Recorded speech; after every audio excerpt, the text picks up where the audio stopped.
Shalom, Yahbashim Al-Shabarakatah. I'll check my phone, see what's going on. We're gonna be starting class in about 5 to 7 minutes. So any questions or comments? You understand? Each question or comments, put them in the chat. We'll definitely answer them. Today we're gonna be going over reincarnation in the Bible, or what we better call is regeneration. But we're gonna start class in about 5 to 7 minutes.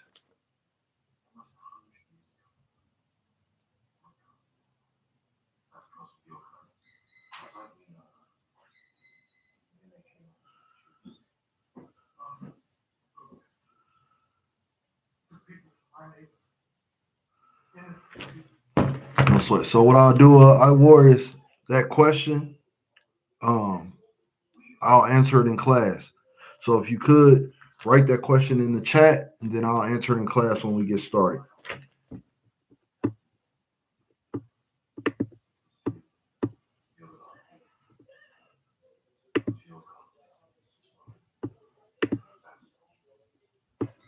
Again, we'll be getting started about 5 to 7 minutes.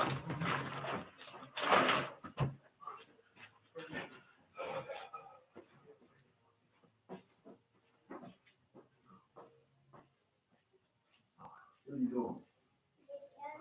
Why don't you have a shirt on? Where your shirt go? Put your shirt on. Stop just doing stuff.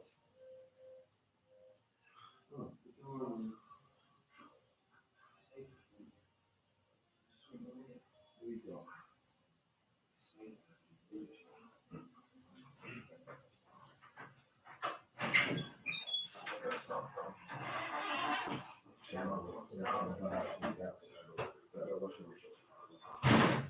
What's up, man? Take your shirt, put it inside.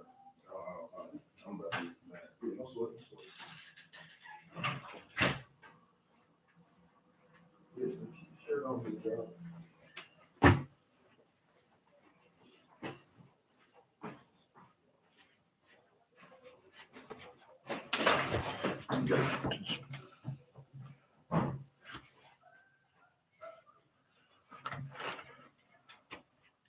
What's up? What you doing?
Man, shoot me my little dollar and get me out the way.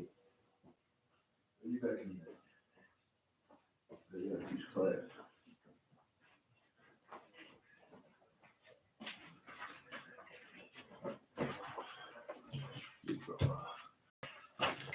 All right, let's see.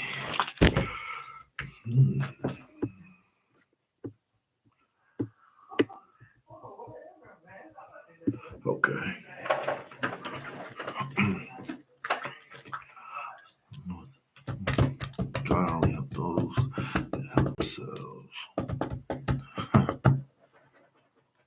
That's a good question. We'll answer that here in about 2 minutes. We're gonna start class. About 2 minutes, we're gonna start. I want to get some music on, but computer acting up.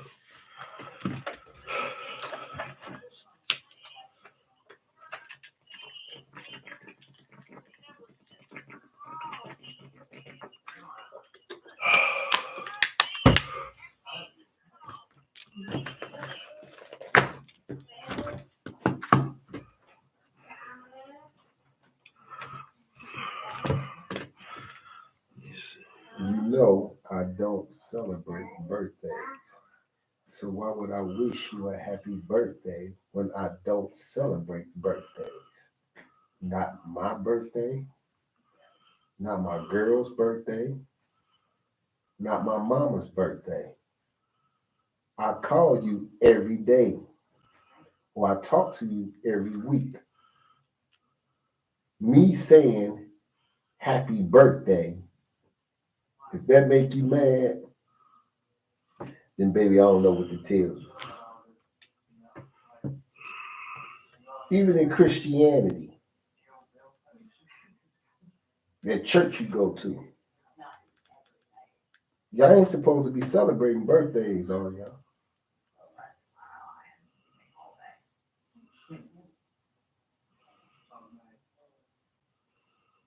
Man, because I ain't say happy birthday. Man, I talk to you all the time. I don't say happy birthday. I don't celebrate birthdays. But that was a nigga? No, a female. But she was like, they had a birthday party. I ain't go. But I don't celebrate my birthday. I don't celebrate my birthday. I don't celebrate. They don't even ask me to say happy birthday. They know I don't celebrate that. I know that struggle. Shoot, my youngest son's birthday technically today. You do not. Dang on thing. You gonna raise him in the spirit of America, thinking he's something special because of one day out the week. Right. That's basically how she wrote me basically like it was a special day, nigga. You didn't send me no letter of worship. That's essentially right. Honestly, yo, it make more sense if we gonna be real with it. If you want to celebrate your birthday, what you really should be doing is almost like a day of atonement type thing. Like where you realizing how wicked and how much you have failed the Most High throughout the whole year, right? I might start if you really want to do something, like that's what you should be doing. Not celebrating you here and you special, because ain't nothing special about it. You've been screwing up your whole life. Ain't nothing special about that. Everybody do that.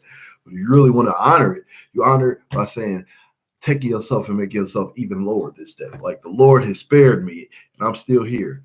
I don't deserve this. So therefore, it can be as another day of atonement if you want to look at it like that, or a day where you just do something for the Lord purely or whatever like that, because you know the Lord has spared you another year. You know you don't deserve it. Like if people did that, maybe I could kind of get around the thought, but to celebrate wicked people, that's just don't even make sense. I ain't even thought about that. It definitely shouldn't be. I mean, our people definitely should be celebrating no birthday. It's my birthday. All you doing is recognizing you done failed your whole life and you still here. I just ask you one thing. You couldn't call me. You know how women is. What we doing today? Reincarnate. My fellas, let's go ahead and get it started. Regeneration. Yeah, yo. Regeneration. What the heck is that? Oh, I forgot to bring my pad. Oh, your notes, yeah, you definitely want to take your notes. I usually I got a little pad where sometimes I had the verses in the Bible on my phone. Right. Then I'll go back. No sweat. Yeah, we about to get into it. All right, let's clap for the Most High. Yes, sir. We're the ISUPK out of 1 West 125th Street under commanding General Yohana. We teach Blacks, Hispanics, and Native Americans their truth according to the Bible. You understand? That's the whole purpose of classes and the work we do. We want Blacks, Hispanics, and Native Americans to come out of their place of oppression, depression, just honestly, just surviving life and learn how to actually live life. You understand? So that's why we're here, to actually teach you the things in the Bible that the Christian church will never teach you because they're afraid of it. You understand? So tonight's class is going to be on what people call reincarnation and or regeneration. Regeneration or reincarnation is very biblical. Now, it doesn't mean that you're gonna be a black man this life and a frog the next life, or a black man this life and become a white man next life. That's not what it's talking about. But it's a very biblical but it has a very biblical foundation, and we're gonna get into the nooks and crannies of that tonight. So, like I said, we usually start off classes with any questions or comments in the chat. Verse Um, chapter 16. Today we got a question, so let's see what it's talking about. It says, Salakia, sir, I was dealing with a Christian and they said God only helped those that help themselves. Is that in the Bible? So is that in the Bible per se, like word for word? No.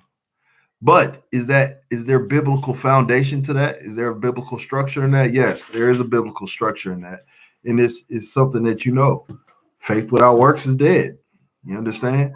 You can have all the faith in the world, but if you're not putting no work, no grind behind that, who cares about how much faith you got?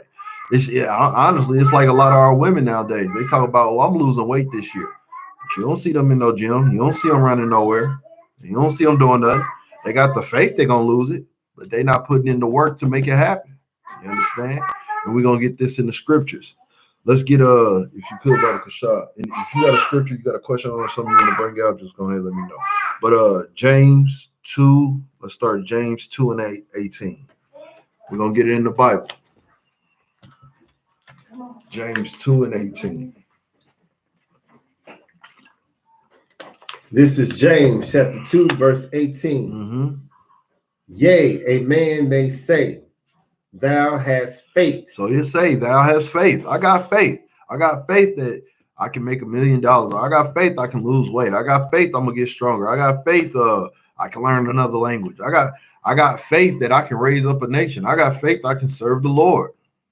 Okay, well, let's see. And I have works. And I have works. What is the works? The works is whatever work it takes to make the faith work. So if your faith is in the truth, you're gonna put in work to show your faith. You understand? You're going to go to camp. You're going to come to class. You're going to learn the Bible. You're going to read the Bible. You're going to pray. You're going to fast. You're going to do whatever it takes. That's the works of the faith.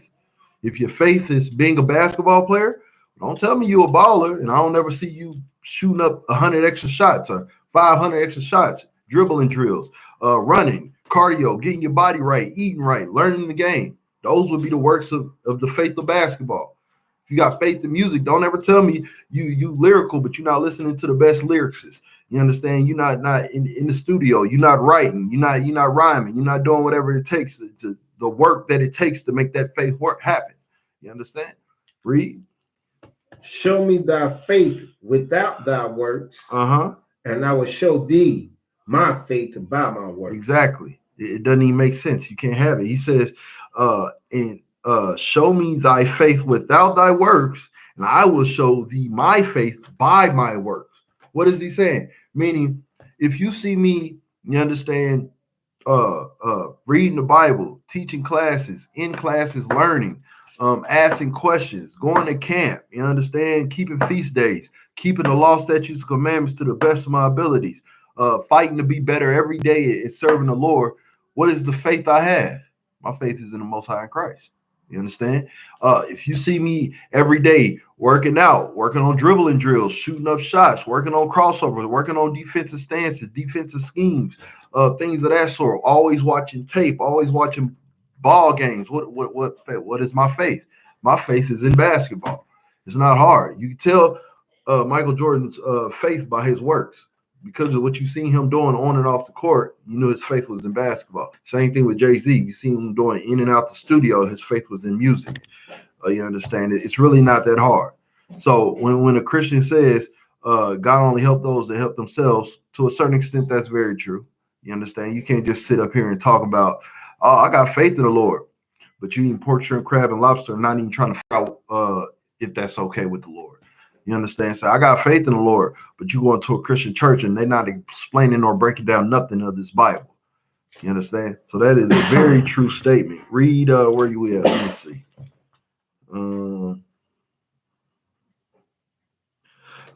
Read down to verse 20. I think that's what I want. Yeah. So where you at? Verse 19? 19. Yeah, read on ahead. Thou believest that there is one God. So you believe it? You got faith in one God? Sure, you believe it. Go ahead. Thou doest well. That's a good thing. You should believe it's one God. Read. The devils also believe and tremble. But see, that's the problem. The devils also believe in tremble. They also know it's on God, and that's who they fear. The devils know this too. So what's going to separate you from these devils, man? It has to be your works, what you put into your faith. You understand? The action you put behind the faith, the action you put behind the belief. You understand? That's what's going to separate you from these devils that believe also. They got faith. They all believe me. They know the Most High is the Most High. And ain't nothing beside him. They know this. Ain't nothing new. But what's going to separate you from the devils? It has to be the action you put behind it. Those actions can also be considered what? Your works. Read. But wilt thou know, O vain man, that faith without works is dead. Right. But wilt thou know, O vain man, that faith without works is dead? You can talk about having all the faith in the world you want. That's cool. You can talk about I believe in Christ, or I believe I'm a star. I believe I can dance. I believe I can act. I can believe whatever you want to believe. But if you ain't got the works to go behind it, don't nobody care what you're talking. Don't care how good you think you are. If I can find me a man that has your faith but better works, give me him. And that's in anything in life. I don't care. It's truth, basketball, writing, making books, whatever, anything. Give me that guy because he's showing me his faith by his work, by his grind, by his dedication. You understand? That's the mark of a man that truly has faith. So going back to your questioning, God only helps those that help themselves. That wouldn't be found in the Bible, but what we just read essentially is the foundation of that understanding. But I'm gonna guarantee you that Christian probably still doesn't even understand what this is truly talking about. But faith without works is dead. It means nothing. You understand? I don't care if you're talking about Yahbashim Yahshua. You know what I'm saying? And you ain't coming to camp, you ain't holding class, you're not growing in the truth, you're not putting in your brick. That's cool. You know what I'm saying? That's hey, the devils feel the same way you do. Just know that. If you ain't willing to sacrifice your life for this truth, understand the devils feel the same way. They believe the Lord is one God, and he's the most high above all. The devils believe that, and they tremble at it. So right now, to have the faith without the works, you're on the same wavelength as the devils. And he did not call devils to honor him. He called us to honor him. So yes, that foundation of that understanding is definitely biblical, man. Most High in Christ. Lord will that answered your question. Most High in Christ. So, did you have a scripture you wanted to go to? I heard you saying something about you good? Mm-hmm. Okay. All right. So, like I said, today's class is reincarnation or regeneration. You understand? This is a very biblical, it has a very much so biblical foundation. And the world, especially I think the Hindu world, they took it into a whole different realm. Start promising people they could become snakes and turtles and become gods in the next life. And maybe it's a Greek realm. I forget who it was, but that's not what this is about. Yeah, no sweat. What up? I want to ask one question about this Romans 11. All right, go ahead. So you said Romans 11? Yeah. Okay. Let me get there. Then we gonna read it out loud for the class. Let's say, if by grace. Let me get there. What's the luck? Romans 11 and what? 6. I'm going from 6 to 8. All right, no sweat. All right. Yeah, so, and if by grace, then is it no more of works? Right. Otherwise, grace is no more grace. Right. But if it be of works, then it is no more grace. Otherwise, work is no more work. Okay. What then? Israel had obtained that which he seek for, but the election had obtained it, and the rest were blinded. Blinded, right? Blinded. Accordingly, as it is written, God had given them the spirit of slumber, eyes that they should not see, and ears that they should not hear until this day. Okay. So what's your question on it? I'm saying, all right, what? So like, just so y'all know, we are reading Romans 11, 6 through 8. Now, what 6 is when it says, if by grace, right, then it is no more of works. Otherwise, grace is no more grace. Otherwise, grace is no more grace. Mm-hmm. But if be of works, but if it be of works, then it is no more grace. Then is it no more grace? Otherwise, work is no more work. All right, so like, let me read up a little bit.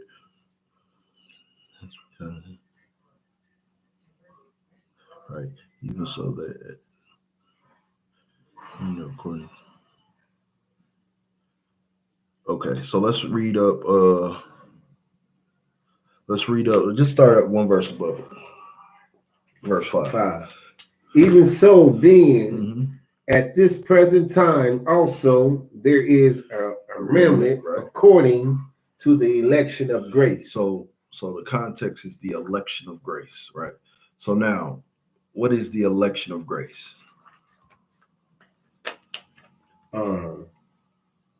The children of Israel, God gonna have mercy on.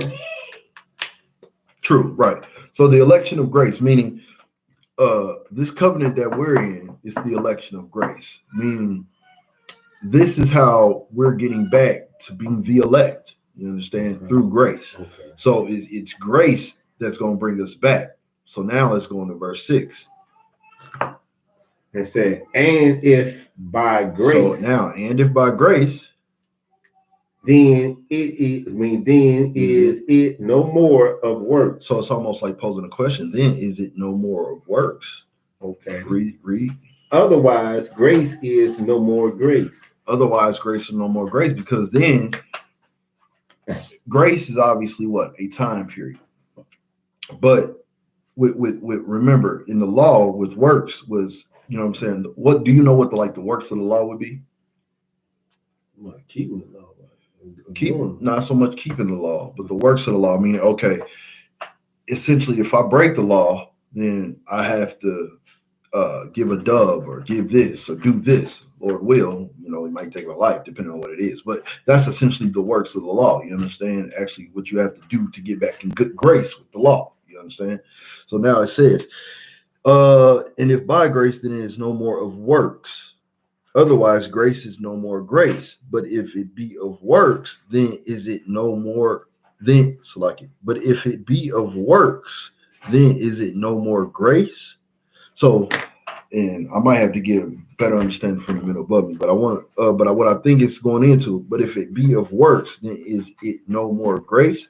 It's almost like posing a question, like, so if it be of works, if it be of the works of the law, then is it no more grace? Meaning, because grace, I'm getting time to get right with the law. But the works of the law is actually me giving the dove or this, that, and the third. So it's almost posing that question. Otherwise, works is no more work. So, but I'm not understanding the point of that one. So I might have to get back with you. Because I get what it's saying, but I'm not understanding what he's getting at. Let's see. What's verse 7 say? What then? Israel have not obtained that which he seeketh for, but the election have obtained it, and the rest were blinded. I get it. Yeah, I'm gonna have to get back with you on that one because I'm not understanding where he's going with this. According to as it was written, let their table be made a snare. Yeah, I remember that. Yeah, I'm gonna have to get back with you on that one. That's a good question though, but I don't think it's too deep, but that's why I also want to get back with you just to make sure. But then I was just thinking that verse 8. That's some of us, though, right? That's verse 8. Yeah, let me see. According as it is written, God has given them the spirit of slumber. That is us. Yeah. That's definitely us. Remember, we're talking about the election. So yeah, that's definitely us. Verse 8. I know that much. It's just that verse 5? No, 6. Yeah, I gotta ask about that. I'm not sure what he was getting at on that one. But yeah, it's definitely us in 8. So Salaki. All right, where we at? Yeah, we had. Okay, so we ended there. All right, so yeah, again, so like I said, regeneration, or what some people call reincarnation. We want to get a biblical breakdown on that and to see exactly what it's about and what it's for. So this is kind of what we want to go into today. So let's start. Where I want to go. Give me Psalms 104. Let's see. Psalms 104. Verse. Yep. Oh, Psalm 104, verse 29. Come. All right. We have Psalms 104, verse 29. Again, if you got any questions or comments, put them in the chat. We'll definitely answer them for you. Go ahead. This is Psalms chapter 104, verse 28. That thou givest them. Hold on. So like, where you at? What verse? Psalms 104. Yeah, 104. 29 through 31. Yeah. Thou hidest thy face. They are troubled. Right. Thou takest away thy breath. Yeah, take us away their breath. They die. So you take away our breath and we die. That's common sense. I think we all know that, right? And return to their dust. Right. I'm sure a lot of our people have heard from dust to dust, to ashes. That is a biblical term, meaning the understanding of that comes from the Bible. You understand? From dust we rise, to dust we shall go. However you want to say it, that's biblical. And that's what this is saying here. They die and return to their dust. Okay, read. Thou sendest forth thy spirit. So now the Most High sends forth his spirit. They are created. And they are created again. But who's the they? And thou art. I posed the question. They are created. Who's the they? I'm gonna say the children of Israel, but it's people in general. But both are right. But specifically here, who would be the they that are created? It says they are created, right? Yeah. All right, now who is the they that are created? Israel. Well, but we're all created. It's in the verse we just read. Thou hidest thy face, they are troubled. Thou takest away their breath, they die and return to their dust. Thou sendest forth thy spirit, they are created. So who is it? Think about that. If you're in the chat, you want to answer, go ahead. I'll give you a couple seconds, but it's not hard. It's right there. It's not like I'm not saying a certain nation. It's not nothing like that. It's just right there in front of us. People. Exactly, but right. So that's the right answer. But what people? The same peoples that they are troubled, that thou takest away their breath, they die. Right. So those same people that he took the breath away and they died were the same people that he created once he sent his spirit again, essentially showing the form of regeneration. Go ahead, read from they are created. Thou sendest forth thy spirit, they are created, and thou renewest thy face of the earth. Right. So that's how he renews the face of the earth, because he creates the same ones that he essentially killed or destroyed. They renew the face of the earth by that. Now, don't worry, we're gonna get into it a little bit more. All right, now let me get Ecclesiastes. Yeah, I think a couple of these might be on your test. I'm not sure. I thought you was gonna go there first. Ecclesiastes. Well, yeah, I gotta switch it up every now and then. Don't worry, we're gonna get a couple precepts you probably ain't seen yet. Let me see which one I want first. Salaki. I think I want 12. What's that? 12 and 7.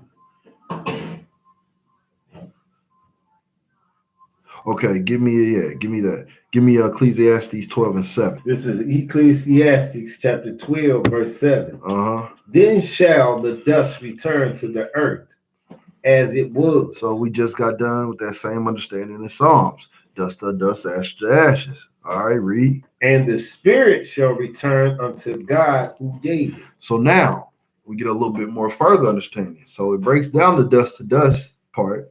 We understand that when the body dies, it goes back to the dust. This is why we get buried 6 feet deep. You look a year later, if you take open that casket or whatever it's in, you're not going to see no more flesh. It's going to be bones because it's dust to dust. You understand? Well, now it gives us a little further understanding. In verse 7, Ecclesiastes 12 and 7, it says, "And the spirit shall return unto God who gave it." So now we see that this spirit that dwells within us, that most Blacks, Hispanics, and Native Americans understand the concept of, that spirit that dwells within us, that doesn't go to the dust. That as soon as you die, that leaves the body and goes back to the Most High who gave it. You understand? All right, now let's get Ecclesiastes 3. What do I want? What do I want? There is no end to the people. So. No.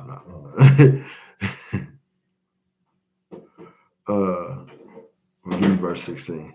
Oh, that's a good precept. This too. is Ecclesiastes chapter 3, verse 16. And moreover, yeah. I saw under the sun the place of judgment, that wickedness was there, and a place of righteousness, that iniquity was there. Right. So what is it telling us here? What's this going into? Do you know?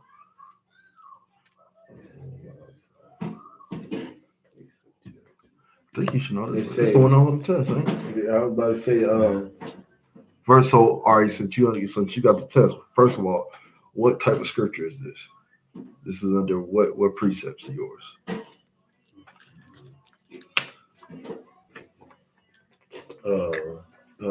Heaven and hell.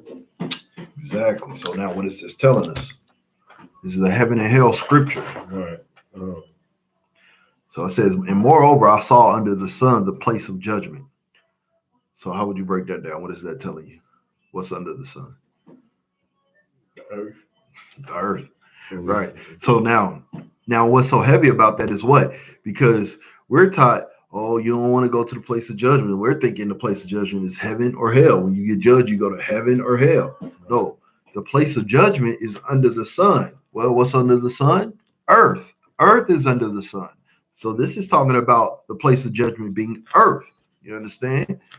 Read from the sun, or I saw under the sun place of judgment. Read from there.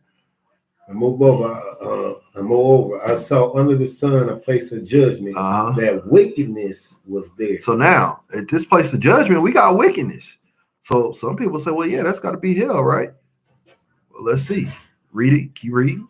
And the place of righteousness. Hold on. Whoa. In the place of righteousness. So in the place of judgment, we got wickedness and righteousness all in the same place of judgment. Not heaven and hell, but wickedness and righteousness right under the sun, which is the earth. So guess what? This whole thing has been played off where? On the earth. Go ahead and read the last part. That was iniquity was there. That iniquity was there. You understand? So it's a lot of, even though this is the place where you're going to have righteousness and iniquity or whatever, there's a lot of iniquity there. You understand? But this is still the place of judgment. And that's what we got to understand. Now, if you could drop me down. Well, we can read verse 20, but I think we get that point. Go ahead and read verse 20 real quick. All go unto one place. Right. All go unto one place. All are of the dust. Right. And all turn to dust again. Exactly. So there it goes. That's just letting you know that body's going to go to the dust, but all go to one place. Where do we go? Our spirits goes back to the Most High to be judged, and it's coming right back down to earth to endure the judgment. You understand? Now, let's get a little further understanding. Okay. Let me get what do I want? Let me get John chapter 9. That's what I want. Yep. John chapter 9. Let's start at verse 1.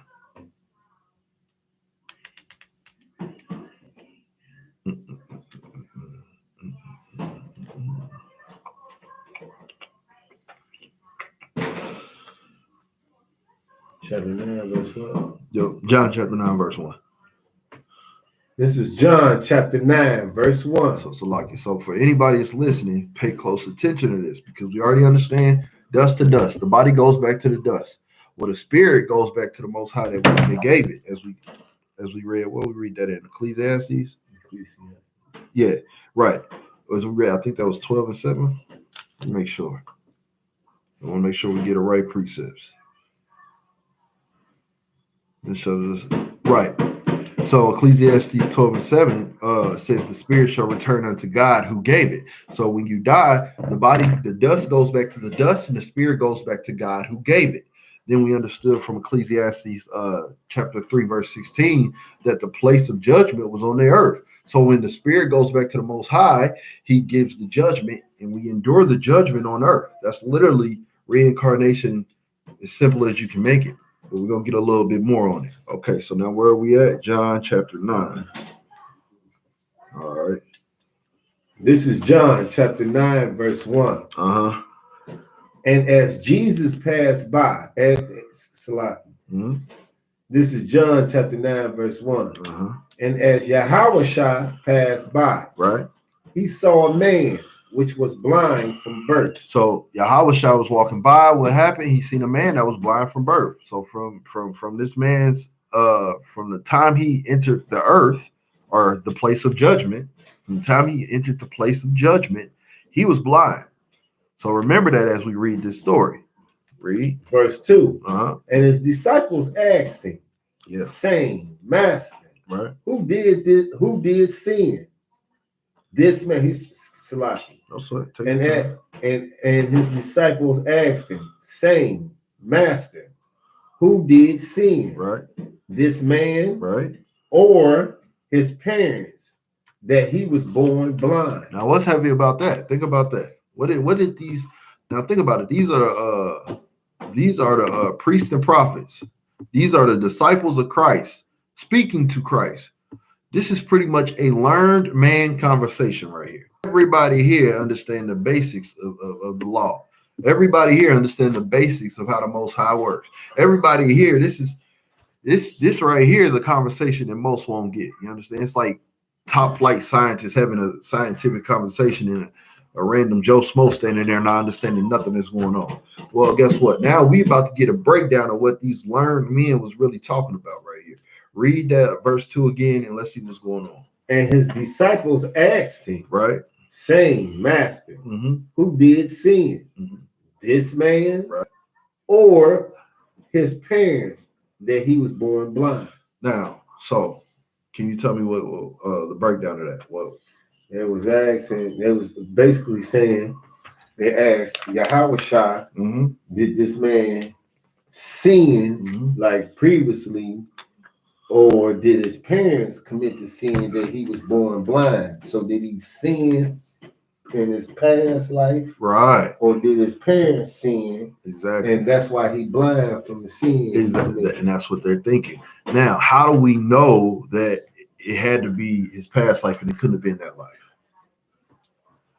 Because he was born blind. Exactly. His comments, he was born blind. You can't screw up as soon as you're born. You're born. There's no sin in being born. You understand? So he was born. This man was born blind. And the disciples understood it could be one or two things. Either this man sinned in his past life or his parents been screwing up this life so bad that he was born blind. You understand? Because they understand that men cannot give judgment to the child, but the Most High can give judgment to the children. You understand? Which is why a lot of our kids that come out, messed up, whether the parents are on drugs or eating too much pork, shrimp, crab, or lobster, or whatever the situation is. You understand? The Most High can definitely give the punishment of to the future generations, but us as judges, we can't on earth. And I say that because that goes into a lot of fake Israelites and Christians don't understand. But anyway, so what did it say? It says, Master, who did sin, this man or his parents, that he was born blind, letting you know that usually, for one, they understood that this is the place of judgment. Two, for him to come out like this, only one or two things could happen. He sinned in a past life or his parents sinned now. But now listen to what Christ says. Verse 3. This is verse 3. Mm-hmm. Yahushua answered, Neither had this man sinned, nor his parents. So now, did Christ deny that these were options? Yeah. He said, neither did this man sin, Right. nor his parents. Well, he ain't saying right. He right. He's not he saying that this ain't possible. Right, what he's saying is that's not this situation. Right. But he's answering according to that it is possible. Meaning, no, I understand that could have happened, but no, this man didn't sin, nor was it his parents. Read. Nor his parents. Right. But that the works of Yahweh should be made manifested in him. Exactly. So this guy was literally born because he just wanted to show the works of the Most High working through Christ. That's it. You understand?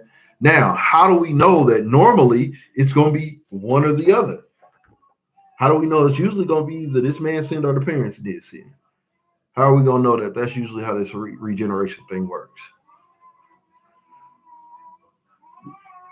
Because the disciples asked. That's true, but how do we know? All right, the option was either this man sinned or his parents sinned, right? What was the thing that actually happened though? That you just read in verse 3. I'm gonna take it as this: that the Most High had him born like that, so that they already knew they was gonna cross paths. That Hawashai can show everybody that know he was born blind his whole life. Perfect. That he regained his sight through Hawashai. Right, exactly. It showed the power of the Most High in Christ to show that this is the Messiah, right? That he's doing the works, the miracles, and all that. Now, so the three options is what we just said: a man being born blind, or the parents sinning, right? Those are three options. How often does that third one happen? The third one, he made that had that happened quite a few times. It did, but is he even here anymore to do that? He's not on earth no more. Them days over. Yeah. So now we can cancel that option because he's not here. So now what usually happens then? We went up there for regeneration, and they sent us back down, and we didn't get it right. So either we got rough in the leg, right, or my parents were just messing up so bad. Normally, because before his lifetime, before and after that, it was usually either you sinned in your past life or your parents sinned. That's usually why you coming down blind or missing a leg or maybe asthmatic, anything, whatever. Right. Because of that. So the normality usually is that, you're getting judged for your past life, or you're being judged for what your parents did. There's a 50-50 split on that. But that's showing you that this regeneration thing is a very normal situation. Right. You understand? And that's what we got to get out of John 9 in this context, that regeneration it's how we're all put here. And in that, we're judged when our spirit goes back to the Most High, God who gave it, that he gives the judgment, and we endure the judgment here on earth, as it says in John 9, as they understood in John 9. You understand? So that's the whole timeline of reincarnation in the Bible. I mean, that's pretty much simple right there, but we're going to get a little bit more. Let me just say that. Second Esdras 14. Yep, right. Second Esdras 14, verse 34. Let's get a little bit more on Second Esdras, chapter 14, right, verse 34. Right. Therefore, if so be that ye will subdue your own understanding. What first has to happen? You will. You will subdue your own understanding. That's usually how you're gonna get an understanding of this regeneration. This is how you're gonna get an understanding of anything in the Bible. You gotta subdue your own understanding. Meaning, hold that thing up right quick. Because I know what you think and feel just feels so right. I know. I mean, because it's been right your whole life, right? I mean, you just knew that man was the one for you. You just knew that broad was the one you had to have, right? You just knew that drug was the one you had to sell. It was gonna make life so much this, right? because your own understanding makes so much sense. You just knew that was the church you had to go to, right? That was the right church, right? You understand? Subdue that understanding. That understanding that's been screwing you up your whole life. Just subdue it, just for a second. Just for a second. Listen to learned men. What are learned men? Men that have already subdued their own understanding for the sake of true understanding. You understand? So read. Therefore, if ye be that ye will subdue your own understanding and reform your hearts. Right. Reform your hearts. What does that mean? Change your mind. Rethink your mind. Give me the precept. You're right. You're right. You know it. Come on now. I don't know. We're going to go to it. I guarantee you probably got it written on the top of your Bible, or it might be in your notes. Yeah, I think it's in my notes. No, you're going to have it on top of your Bible. Give me Psalms. Try to give you a chance. Psalms 19. I would just say 19. You got to have this written down. I went to this. 19. What? I got 19, but hold on. I know it ain't 20 or 27. Oh, you too hard. Too high. It's single digits. Psalms 19.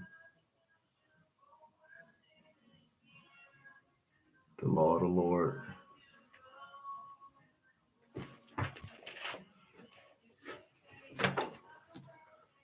What's that? Is that it? Psalms 19:7. It's all the brethren of the That ain't what I want. So you got me messed up on my precepts now. Hold on. What's that? Psalms 19? No, my bad. That's not Psalms 19. Hold on. Where you at? Oh, you at Proverbs? That was Proverbs. Oh, man, I was about to say, man, hold on. You got me messed up on my... I was like, I know that precept. Yeah. Psalms 19:7. Come on, man. You know that one. Come on. I told you know it. I know that. This is Psalms chapter 19, verse 7. The law of the Lord is perfect. It's what? Perfect. Perfect. You understand? The law of the Lord is perfect. Listen, understanding the law of the Lord is how you begin to understand regeneration. You got to understand the law of the Lord. You got to understand how the Lord works. You got to understand his swag, his lingo. You understand his spirit. Until you do that, you're not even going to begin to understand how to serve the Lord, nor how to live a righteous life, Black, Hispanic, and Native American man and woman. You got to, because the law of the Lord is perfect. Read. Converting the soul. What does it do? Converting the soul. This is how you stop being a whore, man. This is how you stop doing drugs, man. This is how you literally give up that old life that you know have not been getting you nowhere, man. This is how you do that. This is how you become that woman that you've dreamed about being. This is how you become that man that you've always dreamed about being. You let this law, you let the Most High convert your soul, man. And you'll start understanding things you never even thought possible, man. Read. Converting the soul. The testimony of the Lord, the testimony of the Lord is sure. Right. Making wise the simple. It's that simple. Testimony of the Lord is sure. It makes wise and simple. You understand? Word is simple. Simple is another word for stupid. You understand? Makes wise and stupid. You can be one day you could be thought of as the dumbest guy in the class. Next year you come back, everybody asking you questions on understanding. You understand? So this is the power of the Most High. This is why we tell people to serve the Most High in Christ. Where we at? Second Esdras? Yeah, Second Esdras 34. All right. 14:34. All right, read that from the top. We're gonna read it through. This is Second Esdras chapter 14, verse 34. Right. Therefore, if so be that ye will subdue your own understanding and reform your hearts, ye shall be kept alive. You shall what? Be kept alive. You shall be kept alive. What does that mean? You understand? What does that mean? You shall be kept alive. Is this talking about being alive for the rest of your days? Well, technically, yeah, for the rest of your days. So, but is this talking about being alive forever, like never dying? No. what it's talking about, being kept alive, actually living your life alive, meaning understanding, having wisdom, knowledge, understanding, being freed from oppression, being freed from addiction, being freed from everything that's a struggle in your life right now. You'll be kept alive, man, when you subdue your own understanding, man. You understand? And reform your heart, which is a precept we just read. The law converts your soul, converts your mind. You understand? All right. You shall be kept alive. Read. Ye shall be kept alive, and after death ye shall obtain mercy. Now, what's so heavy about that? Because most people say, "Sure, I'm dead. I care less." Shit, you don't understand. This ain't that. Yeah. You're gonna need that mercy after you die. Because everything we just went over. When you die, your body, you're right. If it was just about your body, you're right. You understand? If it was purely about your body being in harm's way, you're right. After you die, it's irrelevant. You're no longer gonna have that body. That's irrelevant. But it said one thing, that the spirit goes back to the God that gave it. That's where you're gonna need that mercy. Why? Because he's gonna look at that spirit, say, all right, I gave you this body, you did this, that, and the third, you succeeded, or I never knew you, however he does it, and you coming back to earth to endure the judgment or whatever the Lord gives you. You understand? And that's where you're gonna need that mercy. This is why it says, and after death, you shall obtain mercy. It's a heavy point. If you understand regeneration, you want that mercy, man. Because death is coming. You understand? But after death, you want that mercy because you want to know that in your future generations, which is also what? Your children's children. You understand? That's when you want that mercy to come back on your children's children. And we're going to read a precept on that a little bit later too. All right, read verse 35. This is verse 35. Mm-hmm. For after death shall the judgment come. So after death, the judgment. Ain't that what we've been reading? The Bible is succinct in everything it's talking about. After death, the judgment's going to come. Read. The judgment shall come when we shall live again. No, new people going to come. When we shall live again. No, other spirits. Those spirits are done. When we shall live again. Oh, we shall live again. You understand? You're not new to this earth. Your body is new to this earth. New body. And let's be thankful it's a new body. Good Lord, I wouldn't want 1,000 years old. I mean, this 30, 40-year-old body already trying to break down. Ain't no way I want 1,000 years old. Yeah. So that's, for one, that's already showing mercy right there that he willing to give us a new body. Thank you for that, Most High in Christ. But on top of that, it goes into your spirit, how you live, the manner of life you come into, the parents you get. You understand? Everything, your family structure, everything. You understand? Are you born with one leg? Are you born blind like the brother was in John 9? I mean, anything. You understand? So it says, when ye shall live again. Because guess what? We all will live again. Regeneration is biblical, man. You understand? And if you could find that precept you was talking about earlier, there's no yeah, give me that. Yeah, find that one if you could. You understand? It says, for after death shall the judgment come, when we shall live again. We will be living again on this earth, man, because this is the place of judgment. That's why the Lord said he made the earth for our sakes. That's what he said in 2nd Esdras 6:56 or 55, something like that. He said, the Lord made the earth for our sakes. So that's what we got to remember, man. It's a lot here. Let me get on this with you real quick.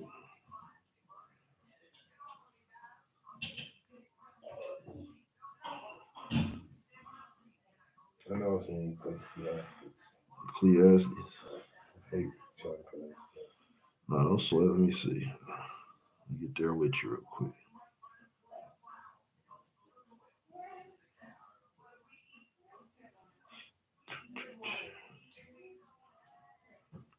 Maybe it's Ecclesiasticus.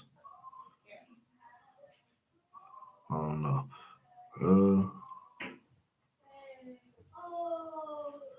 It might be delivered right. Okay. If you ain't found it yet, you can look for it. Let's finish reading 2nd Esdras real quick. 2nd Esdras. Let's finish that out real quick. For after death the judgment come, when we shall live again. Right. And then shall It said, and then right, shall the names of the righteousness be manifested. right. And so after that judgment, when we live again, then shall the name of the righteous be manifest, meaning made known. You gonna know. You know what I'm saying? You see a brother or sister, being born, whether it's healthy and a good life, this, that, and the third. You know what I'm saying? Hey, they did their part. When you see it, you'll really know once Yahweh shall return, you see them in a high place of judgment. You understand? In a high hierarchy family. You understand? Healthy.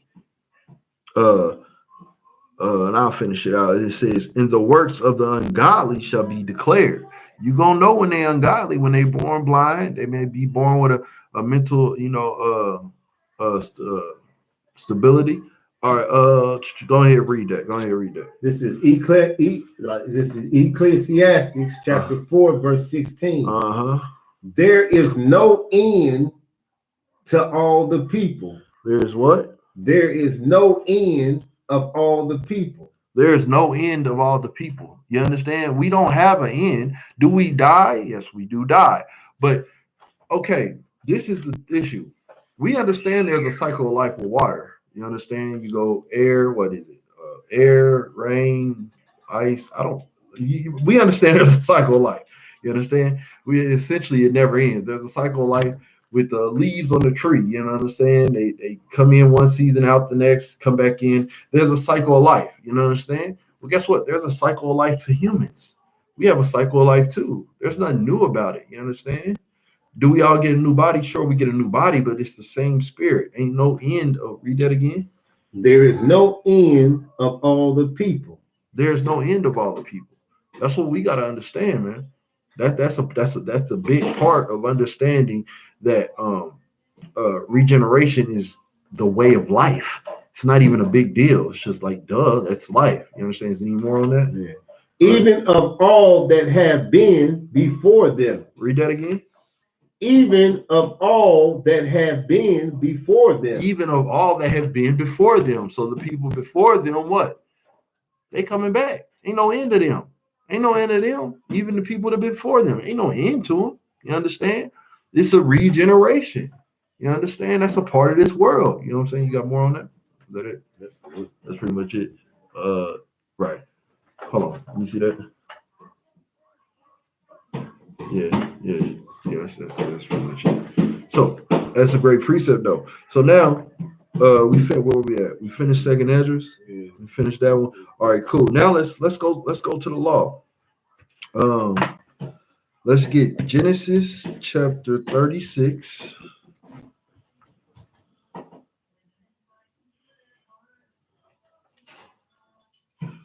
Salaki, Genesis chapter 38. Yeah, verse 6.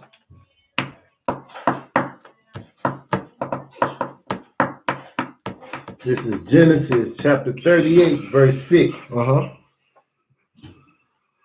And Judah took a wife, right, from for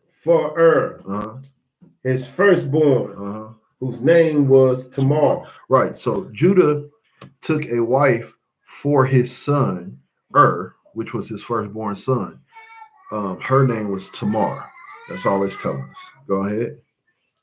And Judah's firstborn, was wicked in the sight of the Lord.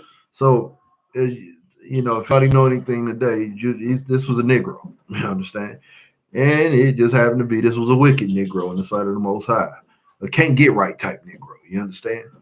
But the Lord had something for that nigga. Let's keep reading. And the Lord slew him. He killed him. You understand? And I'm almost certain that precept we was talking about earlier, I couldn't break down. It probably goes into something like this because this guy didn't have no grace.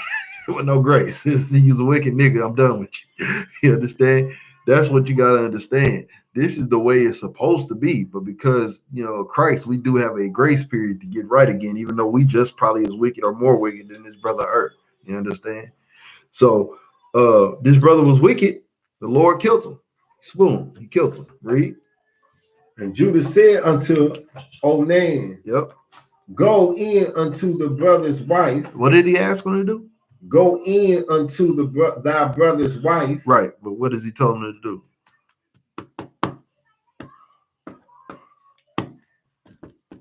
go in and like knock her off. I need you to go ahead and knock her off. Why?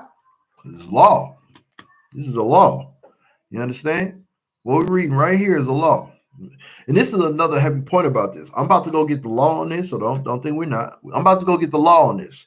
But this was actually before Moses wrote the law, which is why we understand the law of Moses is the law of God. Because Moses wasn't around at this time. This was before Moses' time. But the law that we're about to read is literally what we're about to go into. And we're going to finish this story, but I want to go to the law real quick. So hold this and give me Deuteronomy 25.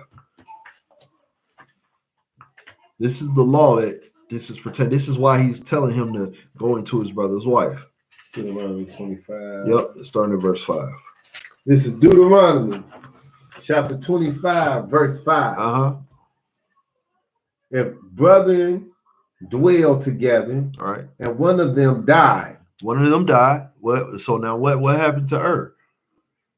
The Lord knocked him off. Yeah, he was gone. You understand? So a brother died, read.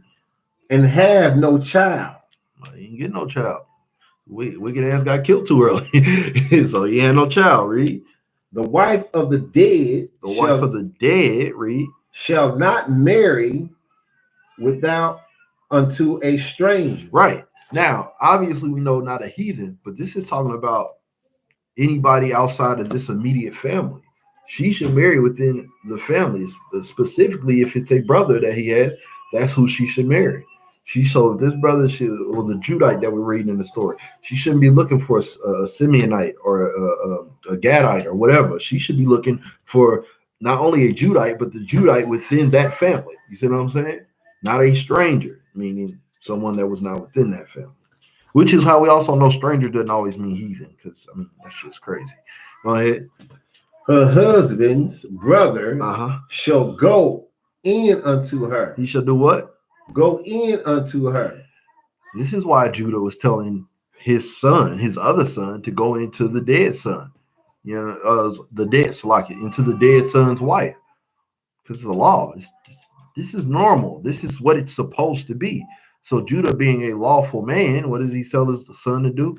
All right, hey son, I'm gonna need you to go ahead and do what you gotta do with her. You know what I'm saying? That's part of the game. You know what I'm saying? Let's read why. Go ahead. And take her to him to wife. And perform the duty of a husband, brother unto her. So this is the duty. This is the law of a husband, brother. This is the duty that the brother must do. You understand? This is a must. Go ahead and give me a verse 6. Verse 6. And it shall be that the firstborn which she beareth shall succeed in the name of his brother. He shall do what? Succeed in the name of his brother, which is dead. Right. That his name be not put out of Israel. Guess what?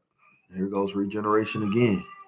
Now you are going to raise up the name of your brother by putting a baby in his wife. That his name does not die out of Israel. You understand? That your brother can be regenerated back into the earth generations way down the road. This is in the law. This is why you got to know the law before you understand anything. This is why if your brother dies, you have to raise up seed to him. You understand? Because regeneration is real.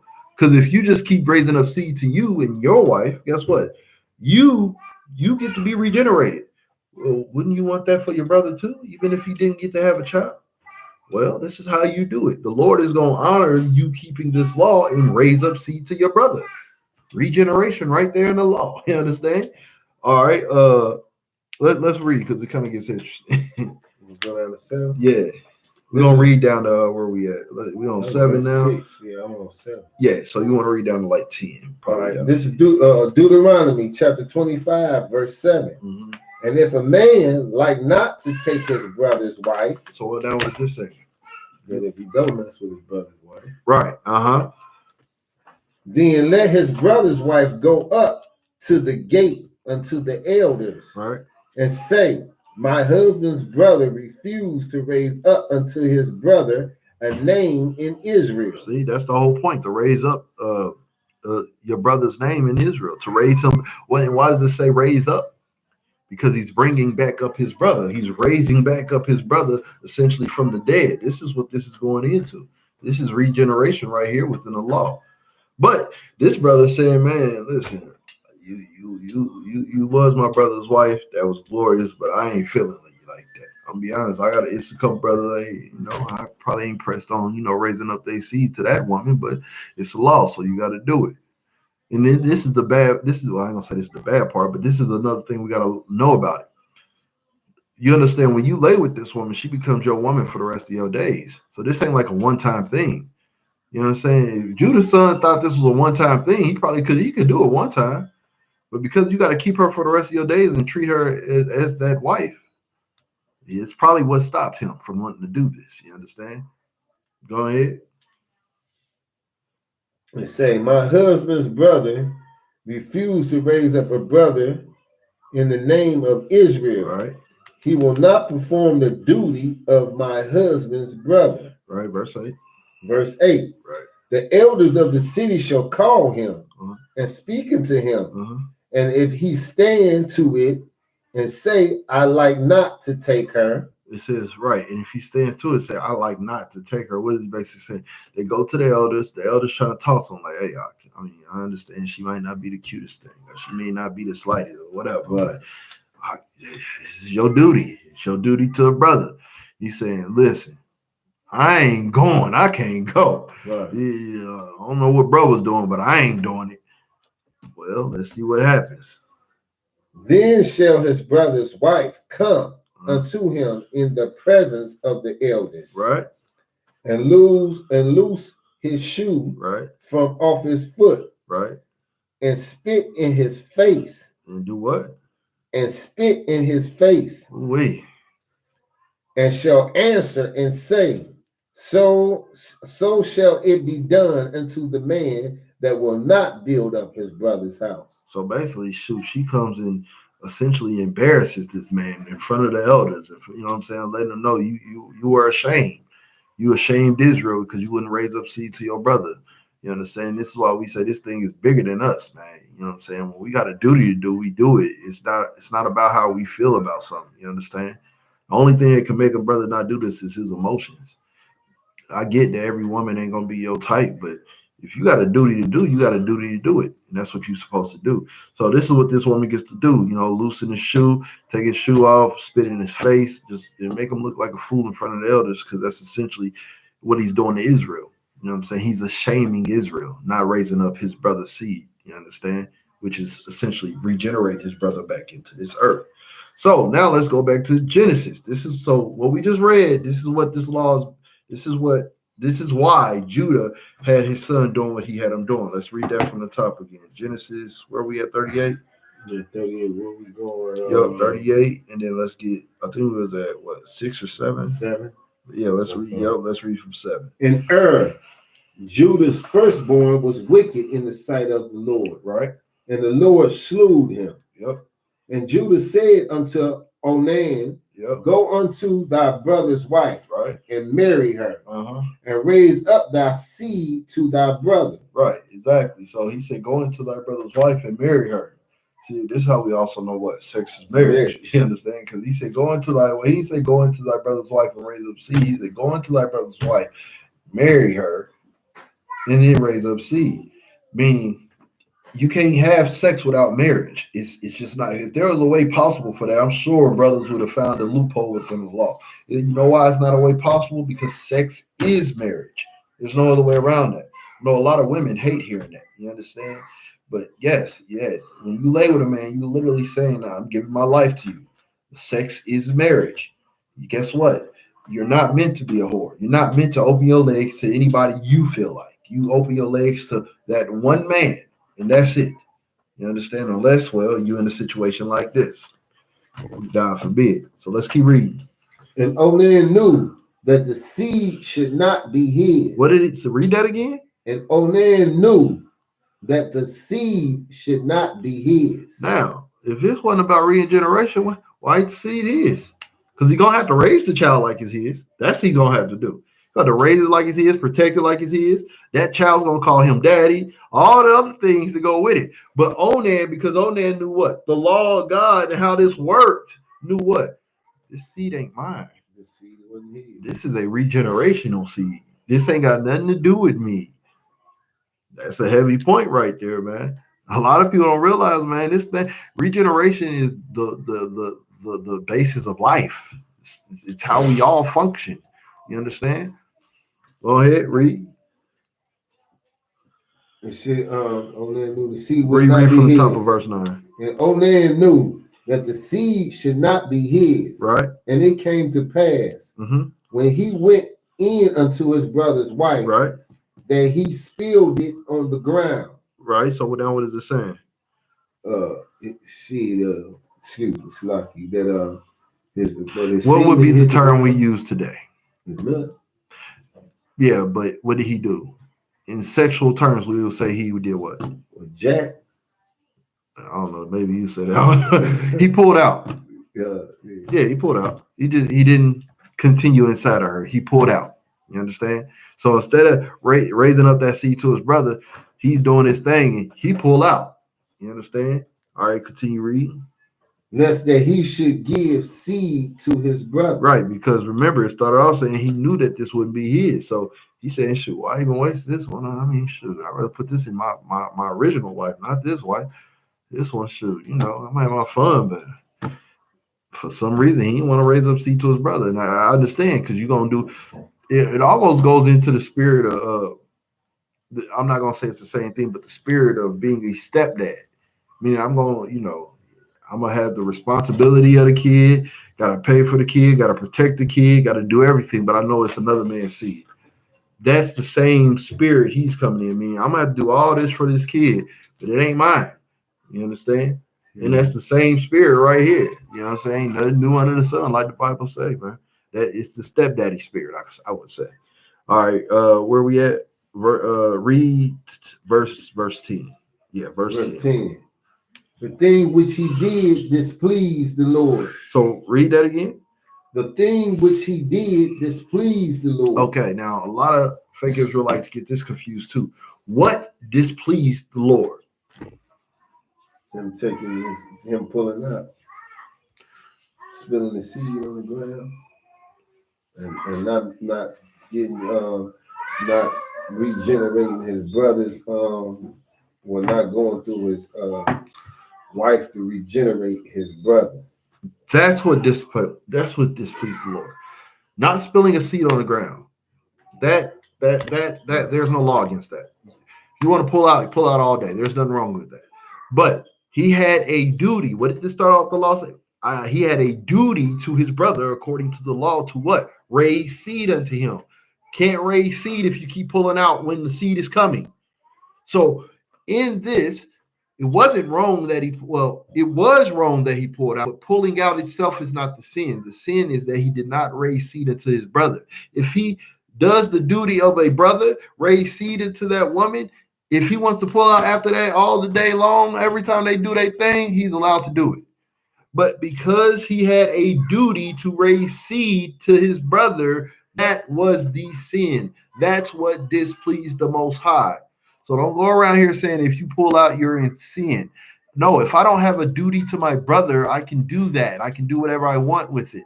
I don't have a duty to my brother. But if you have a duty to your brother, you're right. You don't pull out, don't put no condom on. You have a duty to your brother. That's simple. You understand? You clear on that? Most High Christ. Because a lot of people, for some reason, think that you pull out like you just sinning the whole time. It was like, nah, that ain't got nothing to do with it. You understand? All right. So what did we just read? We just read regenerating seed to your brother, meaning bringing your brother's name back into the earth. That's right there in the law. I pray you understand. Now let's get a little bit more. Hold on, we got that. Let me get Matthew 17. Matthew 17.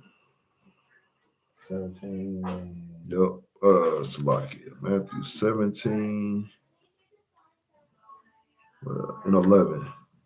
Matthew 17 and 11. And hold on one second. Let me look for something.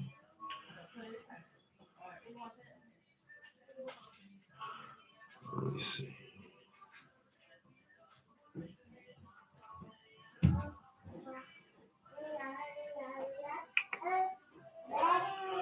What do I want? That's not it.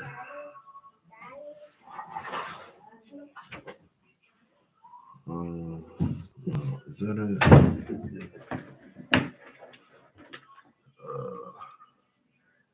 It was surely gonna be a big boy league, you know. Lord will, man. Hoping you're bigger and better than me, man. I should look for this precept earlier. Precept for what, 17? No, you know how it talks about Elijah being taken by the chariots or something like that. Oh yeah, he went up with the chariots and chariots. But yeah, I don't either. But I'm trying to show. I want to show the But people. he came back as John. Well, show that he had to die. It wasn't just him being taken up, because you can't regenerate without dying. Right. Just you know, I just went through the process. Let's see. Give me 1 second.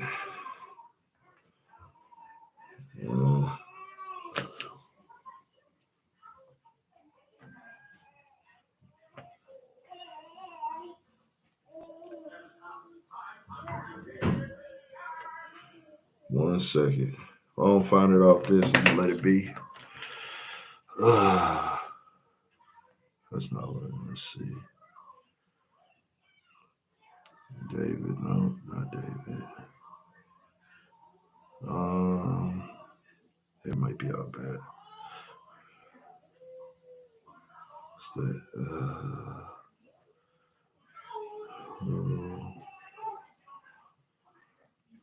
Dang.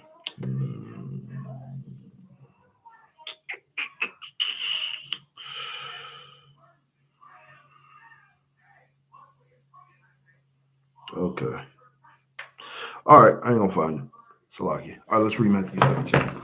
It's 17 and Matthew 11. chapter 17, verse 11. Is that what I said? Yeah. Okay, most high Christ. And Yahushua answered and said unto them, Right?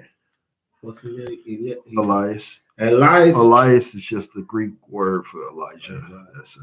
Elias Same person. truly shall first come and restore all things. So it says Elias truly shall come first, or first come and restore all things. Saying Elijah would come first and restore all things. They understood this. Read verse 12. But I say unto you, right, that Elias is come already. He came already. He already been here. Y'all missed it. I don't know what y'all was doing, but he was already here. Christ let them know. So he was here. Christ understand everything we done went over already in class. He know this to a T, a scientific T. He knows it. But Elias already came. I don't know what y'all niggas doing, man. He was here. Read. And they knew him not. But they knew him not. Meaning he was here, but you didn't know him as Elias. You didn't know him as Elijah. You knew him not. Read. But have done unto him whatsoever they listed. But y'all did whatever y'all wanted to him. You understand? Y'all didn't take him seriously as Elijah. Y'all, you know what I'm saying? Maybe profaned his name, things of that sort. You know what I'm saying? Y'all did whatever they listed. Whatever you make a list, they did it. Read. Likewise shall also the Son of Man suffer of them. And likewise, you're going to do the same thing of the Son of Man, which is Christ. You're going to do the same thing, but worse. You understand? And they definitely did that. Now, read verse 13 to give us the understanding of what's going on. Verse 13, then the disciples understood that he spoke unto them of John the Baptist. And that's who Elijah was, John the Baptist, regenerated, just like all of us. So Elijah became John the Baptist in the regeneration. Now, could he have been other men between that time? Sure, he could have. But that was the regeneration of that spirit. That spirit was at one time Elijah, and at this point in time, John the Baptist. Yeah. Yep. I'm gonna ask you one question. We still on the same subject, but Elijah was righteous, right? Yeah.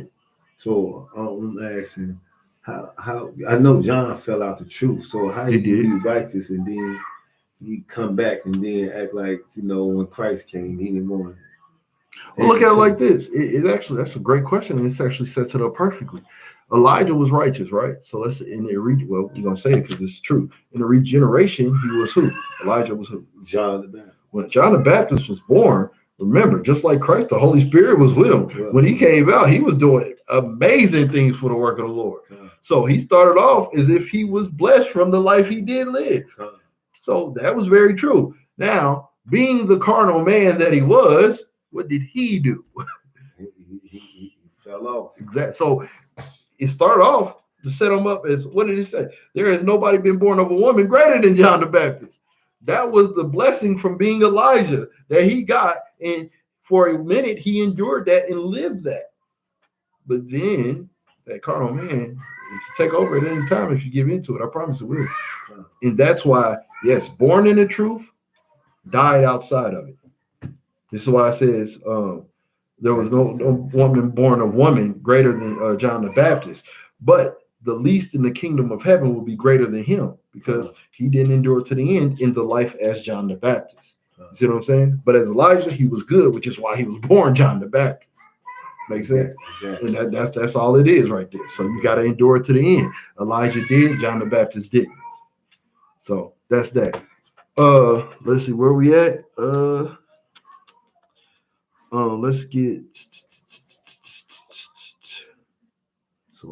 Let's get we're gonna end it right here. Let's get Matthew 22. Matthew 22. No, we're gonna start at 24.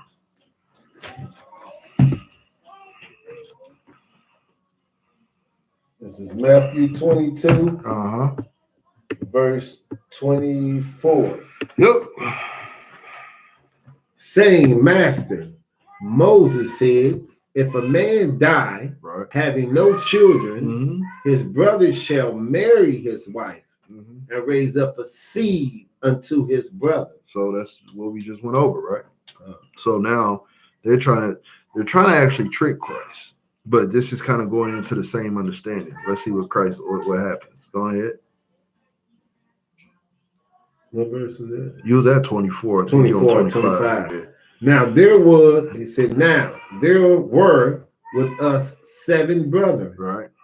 And the first, when he had married a wife, deceased, and having no issue, left his wife unto his brother. Right. So now the first deceased, he had no issue, meaning he didn't have no essentially no disease, no nothing like that. The brother was good to go. Hold on. I think somebody asked a question. Scriptures that people shouldn't be nosy, Baba Kushah. Are you asking for scriptures that people shouldn't be nosy?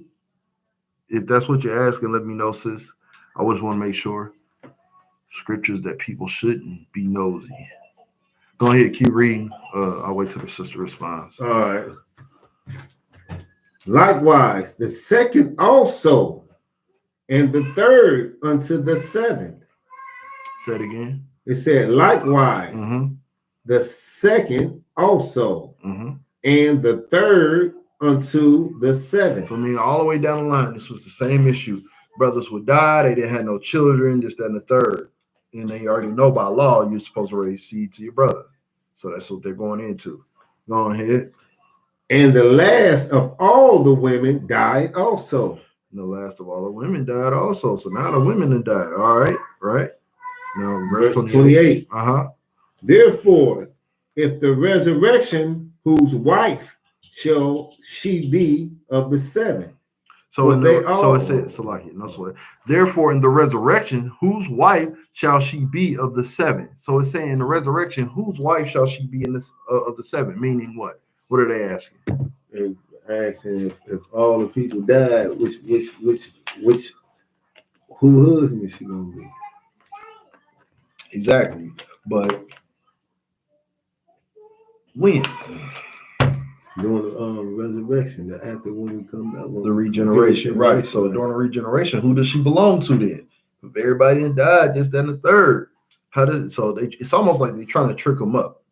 You know what I'm saying? Which to somebody unlearned, this might be a question to trick them up, but Christ is gonna kill this question. Read. Therefore, in the resurrection, Whose wife shall she be of the 7? For they all had her. For they all had her. So whose wife is she? They all dead. They all had her. So now who she belonged to? And Yahweh answered and said unto them, Uh-huh. Ye do err, not knowing the scriptures, nor the power of Yahweh. You do err. You don't know nothing. You are simple. You really think you asked me something that made sense. You really think you asked me something that's just like, I don't know. There's a loophole in the law there. No. Now, one thing I want to give everybody in this conversation, they did understand there was a resurrection or regeneration or reincarnation, however you want to say it. They understood there was a something. They understood this. But they tried to trick Christ up and try to make it seem like, well, if they all die, who does she belong to? Like, there's no law on that, is it? And this is what Christ said: ye do err, not knowing the scriptures nor the power of God. Read verse 30. For in the resurrection, they neither marry nor are given in marriage. Right. But are also the angels. I'll read that again, but for in the resurrection, they neither marry nor are given in marriage. Right. But are as the angels of Yahweh in heaven. So now what is it telling us? What's it saying? Are they floating like little babies in the sky like they say after we die? Is that what it's saying? What's it telling? What's that telling me right there?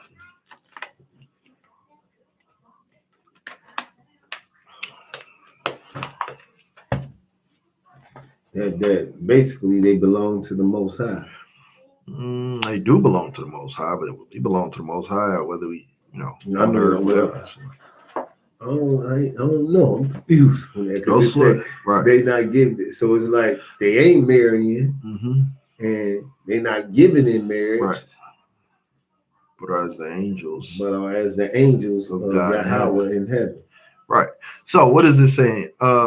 Verse 30 says, for in the resurrection they neither marry nor are given in marriage, but are as the angels of God in heaven. So how are the angels of the Most High in heaven? Do they marry and do all this? Do they need sex and all that? No. Right. So for one, this is a precept that Genesis 6 does not mean what you think it means. Angels don't need sex, nor do they. They don't need marriage. They don't need relationships. They only obey God. They're pure. They're pure and they only obey God. You understand? They're only doing what he tells them. So now it's a clue to what it says. For in the resurrection. What's the resurrection? What would that be? The regeneration. Meaning, all right, so when does that start? For you, me, or whoever, when does that start? You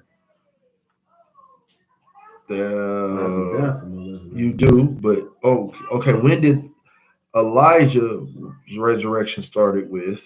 John. When John was a seed, a baby, right? So in the resurrection, meaning when you come out the womb, because you've been resurrected again. Think about it. Don't make this word bigger than what it is. Right. Resurrection. You were resurrected. How? Out the womb. And I regenerated out the womb. I resurrected out the womb. I've been reincarnated out the womb as a baby. So this is saying, so for in the resurrection or as a baby, they neither married nor given in marriage. So guess what? There is no tie there. In the resurrection, they're all babies. Right. They don't have any knowledge of that. That doesn't matter. That was for that life. It's a new life.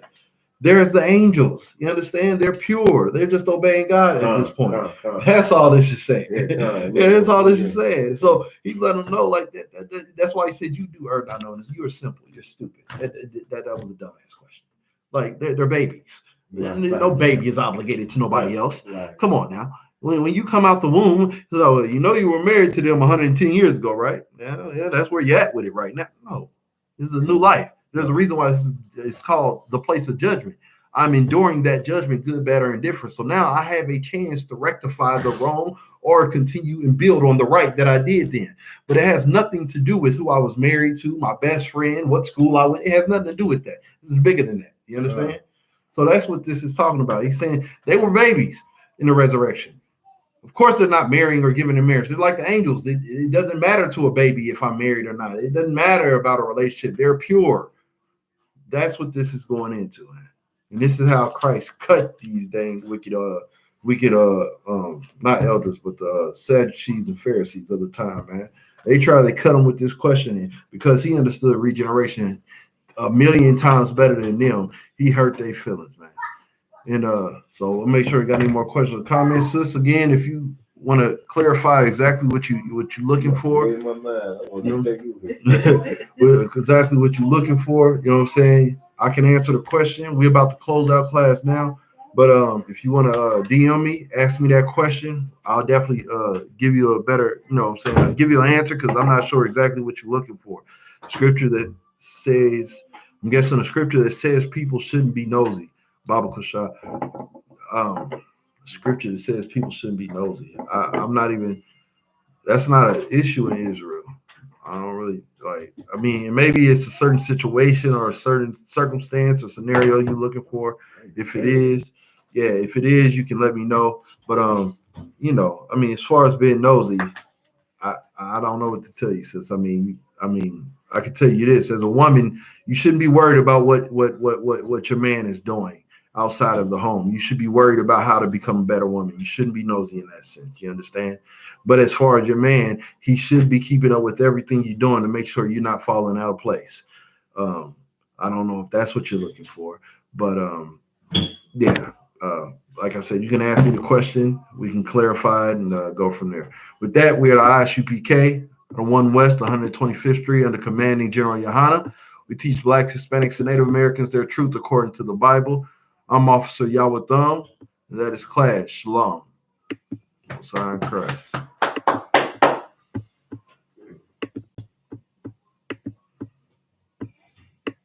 That was the same way.